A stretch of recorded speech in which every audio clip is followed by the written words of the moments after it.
وإذا مرضت فهو يشفين. Islam ini ternyata juga membuka banyak pintu kebaikan, gitu ya. Terus itu artinya bahwa kita diberi peluang untuk sesehat-sehatnya, jadi orang sesehat-sehatnya gitu. Kan tadi ternyata nggak cukup satu morfin. Nggak cukup. Harus banyak kita lakukan ini. Dan yang luar biasa lagi Ustaz, tahun 1960 kalau saya nggak salah itu ada penelitian menyebutkan bahwa ternyata reseptornya endorfin itu yang awalnya cuma diketahui di otak, ternyata hampir tersebar di seluruh bagian tubuh. Ini bisa endorfin. Bisa endorfin juga. Tangan sentuhan bisa endorfin. Ini telinga bisa endorfin. Mata bisa endorfin. Nyium bau seperti ini yang kata Ibnu Qayyim yang Ustaz tadi bahasa menguatkan itu essential oil, wangi-wangian seperti itu juga endorfin. Itu mungkin babul khair tadi. Pintu-pintu kebaikan. Pintu-pintu banyak sekali. Apa yang Nabi kerjakan ketika ketemu anak yatim? Diusap, dirangkul, dicium, apalah segala macam itu. Pintu kebaikan. Nah itu endorfin semua tuh. Setiap kebaikan yang dilakukan seseorang itulah makanan buat panglimanya. Jadi makanan pertama untuk panglima itu berbagi. Bersedekah, berbagi ke orang lain, nggak punya harta, bagi apa saja. Senyum bagi, punya tenaga, berikan tenaga, punya waktu, berikan waktumu, punya apapun. Gitu kan? Iya. Nah, jadi itu satu tuh. Nanti tadi kedua dokter bilang tentang aroma tuh. Iya, aroma. Minyak kayu putih. Ini apa ini? Minyak kayu putih. Minyak kayu putih. Ini minyak kayu putih. Oh iya, masya Allah. Segar, itu segar. Hah? Segar. Nah, itu kan endorfin. Coba nyium bahagia. Ya, nyium bahagia. Coba seandainya yang ada di situ adalah bau sesuatu yang tidak menyenangkan. Gitu ya. Pasti akan muncul masalah di otak. Ya. Wangian, aroma ini kan kalau ini minyak kayu putih dan memang juga aromanya menyenangkan. Dan juga yang menyenangkan adalah kecintaannya Nabi SAW, yaitu parfum. Ya kan? Dan ini juga satu-satunya syariat di dalam agama manapun, satu-satunya hanya Islam yang menjadikan parfum sebagai syariat. Kita ini diperintahkan untuk pakai parfum ya kan. Jadi Muslim aromanya nggak jelas itu nggak boleh. Nggak boleh. Karena ternyata tentu tadi Imam Ibnu Qayyim menyampaikan bahwa at-tib itu, parfum itu adalah ghidha'ur ruh. Dia adalah makanannya ruh. Ya agak ajaib juga ya. Jadi kan kita cium. Kan kalau ini tempe kan saya makan kan ini makanannya fisik. Ternyata ruh itu punya makanan ini. Kenapa? Mungkin sih analisa saya. Nah, gimana? Ketika itu kan dihirup, yang dihirup sama hidung kan adalah gasnya, baunya. Oke. Nah, gas itu dalam ilmu dalam fasa ya, ada cair gas. Jadi gas adalah fase terbaik untuk tubuh menyerap antioksidan. Gas itu ya? Gas. Ini kan isi kayu putih apa? Antioksidan. Ketika berubah atau dengan menggunakan ini hidung kita hirup berubah jadi cair terhirup gasnya, maka otomatis elektron yang di dalam badan itu terpasang kembali. Kan antioksidan kan begitu. Pantas ini dok ya, pantas di buku-buku yang kemarin kita tunjukkan deh, yang pertama kita tunjukkan itu kan ada buku tentang Masalih al-Abdan wal Anfus, kemudian ada buku tentang Laqtul Manafi' Ibnu Jauzi. Itu kan ternyata ada bab itu tentang al-mashmumat. Jadi apa yang dicium. Sudah dari dulu tuh ilmuwan Islam menyampaikan yang dicium ini berpengaruh pada kesehatan. Betul. Dan Masya Allah ya, ketika Nabi SAW itu menyampaikan yang paling dicintai dari dunia itu hubbiba ilayya min dunyakum at-tib wan nisa. Parfum dan istri. Yang paling dicintai oleh Nabi. Dan Ibnu Qayyim tadi melanjutkan gini kalimatnya itu. Bahwa parfum itu adalah ghidha'ur ruh. Jadi dia konsumsinya ruh. Sementara ruh itu adalah matiyatul quwa. Jadi dia adalah kendaraannya kekuatan.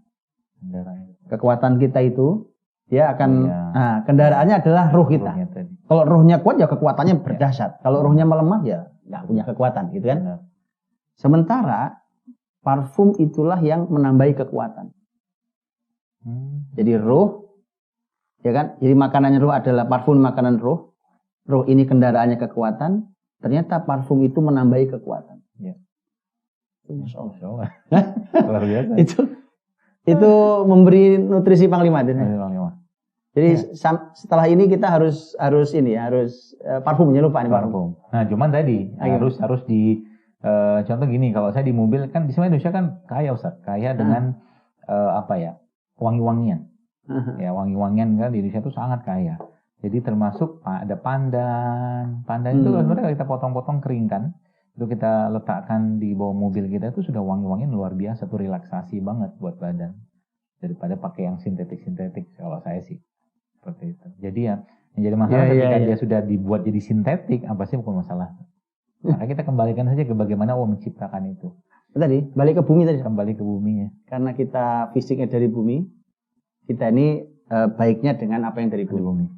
Jangan yang gitu ya. Pabrikan kalau saya. Gitu ya. Nah, berarti PR-nya nih Dok nih, dijadikan parfum ruangan. Parfum. Gampang, tinggal ambil itu.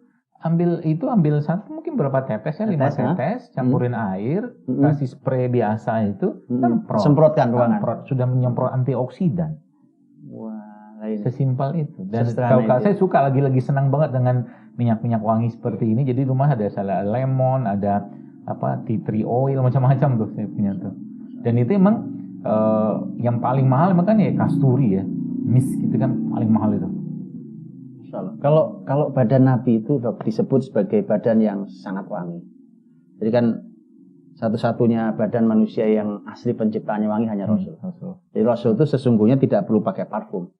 Iya. Ya kan dicium tuh wangi. Makanya Abu Bakar sendiri ketika Rasul wafat, kemudian Umar marah-marah di masjid menghunus pedang. Kalau yang bilang Muhammad mati akan saya penggal lehernya, maka Abu Bakar langsung masuk melihat apa betul Rasul meninggal. Nabi ditutupi wajahnya kainnya itu dengan kain, kemudian dibuka, dicium oleh Abu Bakar. Kemudian Abu Bakar berkata, bi abi anta wa ummi tibta hayyan wa mayyita. Itu yang bahwa engkau ya Rasulullah itu wangi baik saat kau masih hidup ataupun sudah meninggal seperti ini. Jadi asli bawaannya memang wangi. Artinya kalau Nabi tidak pakai parfum pun sudah wangi. Tapi ternyata Nabi itu suka parfum. Iya. Itu sebenarnya ingin mengajarkan ke umatnya, ayo pakai parfum itu. Umat Nabi Muhammad itu nggak boleh baunya apa nggak pakai parfum itu. Benar. Betul kan? Benar. Dan saya tidak tahu nih apa ya rahasianya ketika hamba manusia sekian banyak jumlahnya nih, yang paling Allah cintai itu ternyata orang yang badannya paling wangi, Rasulullah SAW. Dan itu memang sebenarnya kalau secara fisiologis tadi bahwa wangian itu dia menenangkan jantung. Wangian. Wangian itu menenangkan jantung. Bahasa tenang ini adalah kan bahasa bahagia, bahasa damai, segala macam. Dan kembalinya ke endorfin lagi. Iya betul. Ibnu Qayyim bilang itu juga. Kalau sudah itu jantung dikerjakan, kalau jantung sudah tenang, damai, otak pun akan damai dan tenang, sehingga perintah dari sini akan lebih optimal lah. Jadi ibarat kata tuh, kalau boleh saya katakan, ini salah satu resep untuk meningkatkan fungsi otak emang wangi-wangian. Gitu ya? Iya, karena jantungnya sudah tenang. Jadi, Masya Allah, berarti kalau gitu, ini ketenangan, bahagia, nanti bisa lebih produktif, segala macam. Ya. Aroma dong ya? Aroma. Ruangan, jadi ini, ruangan kita, kendaraan kita, badan kita, baju kita, karena itu syariat. Itu syariat. Jauh-jauh deh, misalkan di ruangan ini deh, misalkan tiba-tiba, misalkan ada bau makanan yang sudah basi, menyebar. Saya kira mungkin nggak sampai 5 menit kita akan keluar. Betul. Tapi kalau seandainya di sini semua protes. Semua protes. Ini apa semua cari. Itu kan hormon. Protes itu kan hormon. Bagian dari hormon. Kecemasan, ketidaktenangan, adrenalin, noradrenalin. Bahkan kita akan jalan semua. Iya, dan bahkan yang terjadi apa? Bisa marah-marah. Iya betul. Ini apa sih kok nggak diberesin sih, gitu kan? Tapi tiba-tiba di sini ada misalkan ada apa namanya kayu putih, ada pandan, ada apa? Ini masya Allah asik banget di sini ya, tenang banget di sini ya. Gitu lah. Apalagi dengar bunyi-bunyi air, makanya ada sedikit intermezzo dikit, saya pernah baca itu bahwa ternyata ada seorang arsitek yang dia masuk Islam gara-gara kalimat dalam Al-Quran, jannatun tajri min tahtihal anhar. Jadi dia bikin di rumahnya itu ya sungai yang ada aliran-aliran, dia sih dengar gemericiknya terus. Jadi dia pulang dengan kesibukan kerja dia, masuk ke rumah itu tuh tenang, damai. Jadi kalau nanti kita ada pesantren, insya Allah ada apa gitu, harus ada itunya. Kan itu memberi ketenangan, kedamaian. Pasti. Jadi semua yang Allah sampaikan dalam Al-Quran itu tentang surga, pasti endorfin semua itu. Kalau sudah endorfin, wajar saya katakan satu hari bisa menggauli 50 istri di surga nanti. Oh, itu ya. Jadi kan power. Ya, jadi artinya memang makanya kenapa Nabi katakan parfum dulu, istri selain At-Thayyib wan Nisa. Ya. Masya Gitu. Allah. Jadi kayak, jadi Masya Allah. ternyata aroma parfum ini menjadi ghidaur ruh, konsumsi bagi panglima. Makanan buat panglima. Ini ada yang lain nih dok nih, yang ghidaur gimana? Gimana lagi, konsumsi panglima ini? Itu Masya Allah ya, ternyata 80% hormon kebahagiaan atau serotonin itu diproduksi di pencernaan. Artinya semakin baik yang dimakan, semakin bagus moodnya. Jadi kalau orang makan, jadi mood kita sangat tergantung pada apa yang masuk ke perut kita. Yes. Jadi sekarang kalau kita lihat ini, kenapa generasi ini kelakuannya sudah kacau beliau, cek apa yang mereka makan. Gampang baper, Yes. gampang galau. Ya. Dan iritabilitas. Jadi mesti nggak punya willing to fight gitu, nggak punya keinginan untuk berjuang. Sedikit sudah mental, lemah, loyo. Kenapa? Cek Gampang putus makanannya asa. apa? Gitu Cek ya? makanannya apa? Karena ngefek ke makanan. Oh, salah makan ya anak-anak ini. Dan yang lebih luar biasa Salah makan ternyata. ke gen. Itu efeknya sampai ke gen. Berpengaruh ke gen. Ke gen. Berikutnya berarti ini. Yes. Sampai ke gen. Jadi kalau apa yang dimakan bapaknya, kalau bahasa saya itu nggak sehat, anaknya pasti nggak sehat.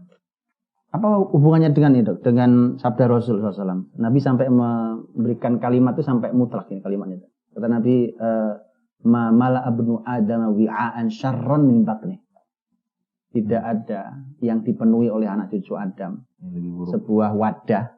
Wi'a itu kan wadah. Ini kan wadah. Ini wadah juga. Ini wadah. Wadah. Ini juga wadah. Itu tidak ada yang lebih buruk kalau dipenuhi kecuali perut. Ini kan dipenuhi madu, bagus. Oh iya. Kantong kita dipenuhi duit, bagus-bagus saja, nggak ada masalah gitu. Iya. Ini dipenuhi. Tapi perut dipenuhi jangan. Ya. Artinya pusat keburukan ini bermula dari perut gitu ya. Betul. Apalagi tadi ada hubungan dengan mood segala macam itu. Iyalah, karena kan gini.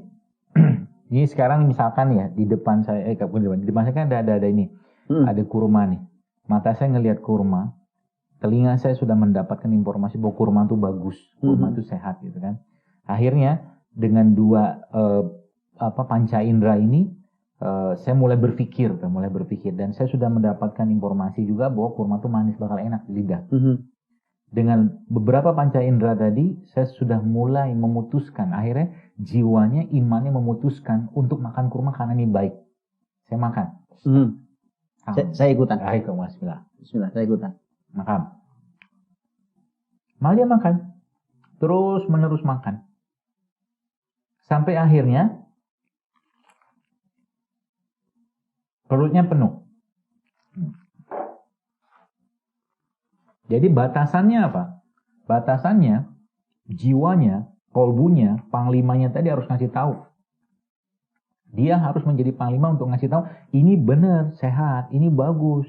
Tapi harus di stop. Karena kebanyakan nggak bagus juga. Kalau dia kebanyakan nggak bagus, siapa yang paling awal akan terkena efeknya? Jiwanya, imannya, ruhnya, kolbunya. Ya, makanya dua hal yang... Al-israf nih dok. Ya, al-israf, babnya al-israf. Berlebih-lebihan. Itu sebabnya kemarin ulama menyatakan dua hal yang menyebabkan lemahnya iman. Satu, banyak ngomong yang manfaat. Yang dua, banyak makan. Ini ada syahwatul kalam dan syahwatul batan. Syahwat bicara. Ya, dan makanya jangan ngomong mulu. Jangan ngomong, kalau nggak penting kalau nggak penting jangan ngomong dah. Ya, syahwat dan syahwat makan. Syahwat perut. Apa yang terjadi? Kalau sudah itu terjadi, maka panglimanya kayak dibelenggu dia, nggak bisa ke penjara. Itu sebabnya kalau perut sudah penuh, udah banyak hal akan terjadi.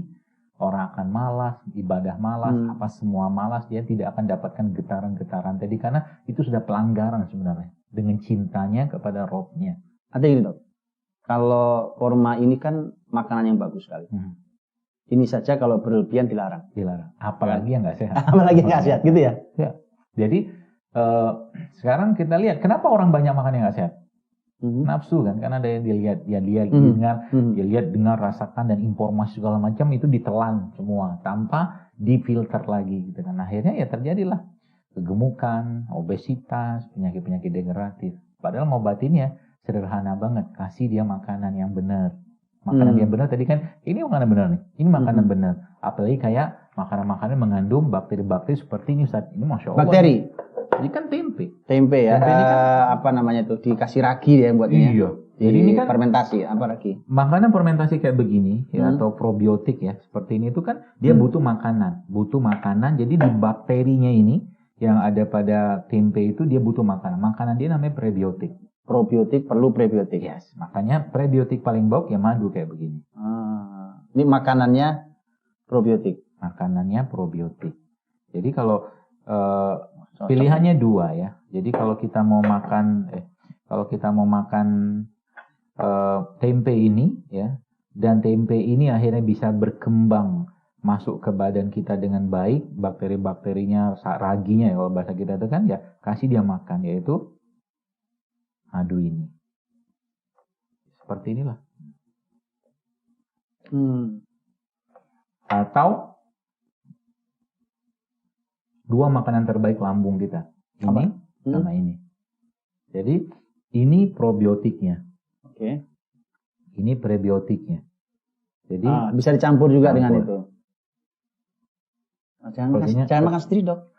Saya nonton ini dari tadi nih. Saya tahu. Udah pengen ini. Saya pindahkan. Kita terima. Nah, sah ya. Sah. Saya terima. Pakai kurma. Nah, kita coba ini pakai madu ya. Pakai madu dulu. Ini bukan tempe mentah, ini tempe matang. Gitu dok ya? Matang. Bukan tempe mentah ya, tempe matang. Udah itu. Apa yang terjadi? Kalau perut itu bisa ngirim WhatsApp, dia akan katakan jazakallahu khair. Ya, salam. Saya jawab iya kum. Kalau dia bisa kirim WhatsApp. Karena saya jawab, saya tambahin lagi. Tambahin lagi. Ada probiotiknya, ada prebiotik. Itulah simbiotik namanya. Simbiotik. Dan saat itu ketika kita sudah mulai dapatkan ada kan protein itu kan ada tempe itu kan ada protein ya, yang ada prebiotik dari madu, ada asam amino dari kurma segala macam. Tambah lagi dengan minum kayak begini. Nah, ini kan jeruk nipis, kasih jahe sedikit, kasih kurma. Kita sedang memperbaiki generasi namanya. Ini ya. Ini apa dok nih? Ya, itu jeruk nipis ya. Jeruk nipis kasih madu, kasih garam sedikit, sama kasih jahe. Minuman kayak begini, apa yang terjadi? Karena dia simbiotik, ada probiotik, ada prebiotiknya, yang terjadi, dia akan memperbaharui gen kita. Ya salah, Masya Allah. Jadi jangan berpikir kita makan begini ini cuma sekedar makan. Ya, tapi kita sedang memperbaiki satu generasi. Karena disinilah sarinya manusia. Kan tanah, dia tumbuh di tanah. Tanah. Dan yang luar biasa, mungkin Ustaz, sebagai penutup kita mungkin. Allah Subhanahu wa taala sangat sayang dengan kita. Saya tuh membayangkan kalau seandainya Allah menyuruh kita tiap hari makan 5 jenis daun, misalkan. Wah, yang baku makan daun A, B, C, D, 1, 2, 3, 4, 5. Repot. Tapi apa yang Allah kasih buat kita? Allah perintahkan tentaranya untuk mengambil sarinya tanah itu. Yang dihidupkan dari pohon tadi, yang sarinya tanah tadi mengalir di pohon tadi, di kuncup-kuncup bunga dari pohon tadi, tentaranya datang mengambil sarinya, maka sarinya tadi dibawa ke rumahnya dia, dikelola oleh dia, dipusing-pusingkan, dipanas-panaskan, dikipas-kipaskan, jadilah produk namanya madu. Jadi madu itu adalah sarinya manusia. Madu sarinya. Dan ada janji Allah kan? Dalam madu terdapat kesembuhan. Jelas lah, isinya asam amino. Sarinya manusia. Iya, pantas ya kalau di Quran itu kata asyifa, yang artinya kesembuhan tuh ternyata hanya 4 kali. Yang pertama? Iya, yang pertama madu ini. Madu ya. Yang keluar dari perut lebah. Tapi yang 3, 4 ya. Yang 3 itu semuanya Quran. Jadi artinya gini, dari semua makanan atau apapun yang ada itu Allah ngasih cuma 1, madu. Madu ini harus ada di setiap rumah ya. Madu dan kurma. Madu, kurma. Masya Allah. Lagi tempe. Kalau ini nggak usah disampaikan dok, karena ini adalah rakyat kita ini. Ya. Cuma masalahnya ketika digoreng, Ustaz. Oh gitu. Ketika digoreng dia mulai berubah dia. Yaudah kalau gitu tetap ada madu, besok kita makan pakai madu. Atau kalau nggak tape. Tape kan juga sama kayak tempe. Fermentasi kan. Cuman kalau tape kan karbohidrat. Kalau mau otaknya, mau tetap stabil bahagianya, memang karbonya harus dikurangi. Jadi diet yang membuat otak itu nyaman, bahagia, adalah diet yang karbonya nggak terlalu tinggi. Jadi protein atau asam amino yang tinggi. Itu kata dokter Shizue itu, orang Jepang itu. Karena dia memang ilmuwan dan dia klinisi juga. Emang betul. Jadi kalau mau sehat ya jangan terlalu banyak makan nasi. Kecuali memang kita ngebakar kalorinya. Soalnya ya, jadi nutrisi untuk panglima itu kan ternyata diantaranya adalah tentang urusan apa yang masuk ke dalam perut kita nih. Dan ternyata di Islam itu kan pembahasannya selain apa yang masuk, benda-benda yang masuk itu, kan ternyata urusan makan saja ada adab. Betul. Ya, ada adab. Saya tidak tahu nih, saya sampai sekarang belum ketemu, mungkin kalau ada nanti yang bisa menemukan atau meneliti. Emangnya apa ya bedanya makan tuh pakai tangan kanan atau tangan kiri? Kan sama yang tangan-tangan saya gitu kan. Kalau secara lidah dok, setahu saya, secara lidah, makan pakai tangan kanan, tempe campur madu dengan saya ambil tangan kiri itu kayaknya nggak berubah ya, rasanya apa nggak beda jauh ya kayaknya. Kayaknya gitu, kayaknya nggak berubah jauh. Tapi ketika itu makan tangan kiri itu sama Nabi sampai disetan-setankan loh. Bahasanya Pak Inna Syaiton ya'kulu bisimalihi wa yashrabu bisimali kan. Kan setan yang makan tangan kiri, minum tangan kiri. Artinya kan berarti tidak sederhana itu mestinya. Kalau saya nggak tahu kalau ada yang penelitian tentang kesehatan, masya Allah itu adab ya. Kenapa nggak boleh ada pembahasan tentang berdiri atau duduk, ada pembahasan tentang kanan atau kiri, ada pembahasan tentang itu kan tema-tema adab, gitu ya. Bahkan ada larangan meniup meniup air yang panas atau meniup makanan. Itu kan semua urusannya yang begitu masuk berarti ada masalah gitu. Gimana dok? Kalau itu saya nggak tahu. Yang jelas ini mungkin sebuah jadi sudah ditentukan sama Allah kayak begitu. Wa ashabu shimal, wa ashabu shimal, wa ashabul yamin, kanan kiri. Kanan itu yang baiknya, kirinya. Jadi sebuah makna bisa jadi konotasi, tapi bisa juga mungkin ada rahasia situ kita nggak tahu. Nggak tahu saya, wallahu a'lam, saya belum tahu. Yang jelas kalau mungkin kita cerna pakai ilmu otak ya, kan belahan otak kita ini bisa, jadi kan ini otak nih, bagian kanan diatur oleh kiri, bagian kanan diatur kiri, bagian kiri diatur kanan, jadi bersilangan dia. Nah, otak kita itu kan ada dua belahan kanan, belahan kiri. Nah, kanan ini fungsinya yang sifatnya imajinasi, visualisasi, seni, itu kanan. Kiri logika. Mungkin maknanya adalah makan dengan tangan kanan itu kita disuruh mikir. Halalkah dia? Toyibkah dia? Jangan cuma menghayal. Jangan cuma dengan makanannya serbannya hanya enak di hayalan. Ya. Itu sebabnya table manner-nya orang-orang barat itu kan makannya atau memasukkan makanannya kan pakai tangan kiri. Ini kan di garpu. Di sini kan garpu. Di sini kan pisau. Di sini kan ini. Jadi mereka makan pakai seni. Tapi tidak pakai adab. Sebab adab dalam Islam makanan itu pertama perintahnya harus pakai tangan kanan. Mungkin sih ya. Analisa saya kalau pakai ilmu otak gitu. Iya. Alahnya jadi kalau waktu makan tuh halal kayak yang kalian. Dari siapa yang ngasih? Halal kah dari hartanya? Suruh mikir. Tapi kalau kayak itu tuh kayak meniup. Kalau meniup makanan, minuman gitu. Dalam keadaan panas. Ya apapun lah, artinya kan dilarang meniup kan, meniup makan minuman dilarang.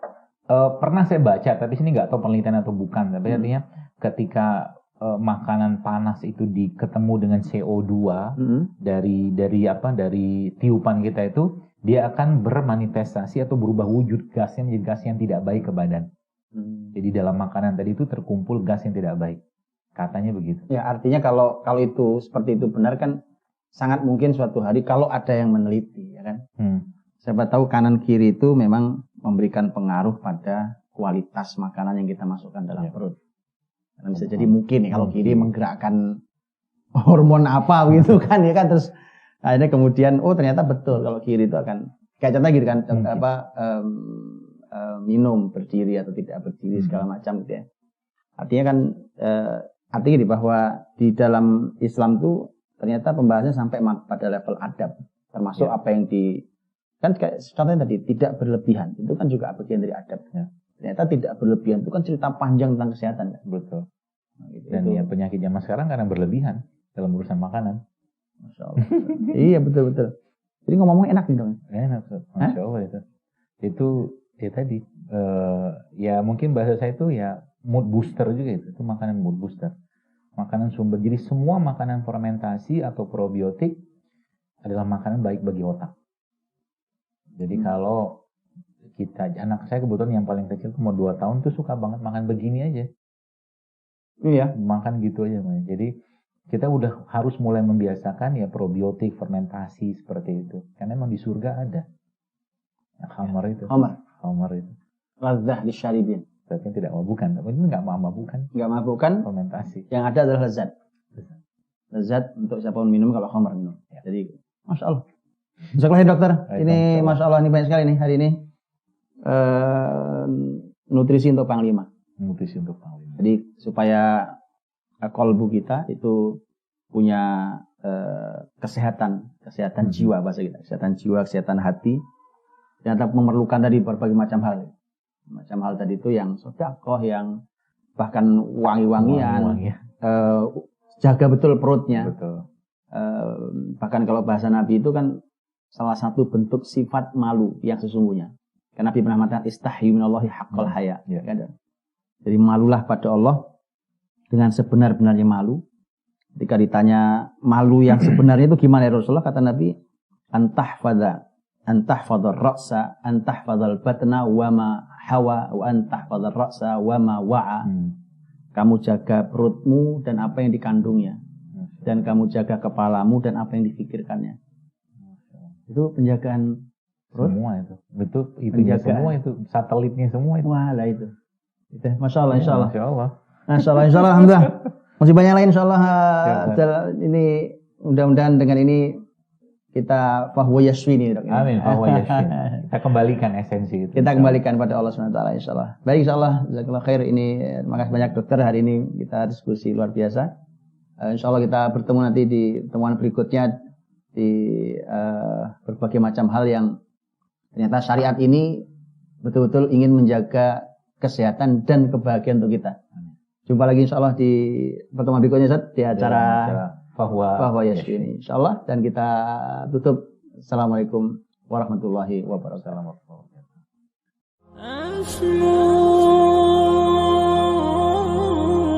وإذا مرضت فهو